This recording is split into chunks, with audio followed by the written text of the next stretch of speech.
Welcome to part 2 of the Robot Arm Beginner Animation course in Blender.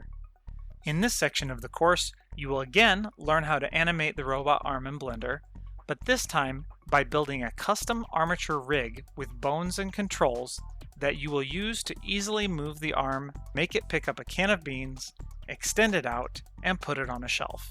Part 2 consists of quite a few more videos and a bit more work than part 1. However, in the end, you will have a much more powerful, intuitive, and versatile way to move and animate the robot arm. You will learn how to add a simple skeleton structure to the arm, which in Blender is called an armature, and rig it with inverse kinematics.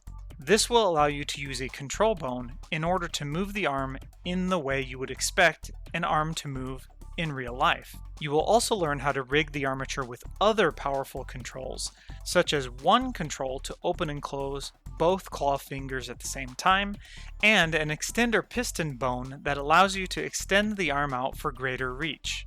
Part 2 is jam-packed with a whole bunch of useful information, teaching you all the basic tips and tricks for rigging any simple arm-like structure.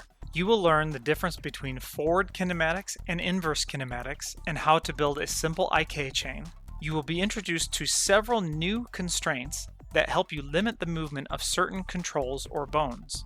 You will learn about dependency loops, what causes them, and how to diagnose and fix them, as well as some other problems you may come across. Along the way, you'll learn how to create custom bone shapes, how to organize your scene, and even how to automate your keyframe animation so Blender does all the work for you.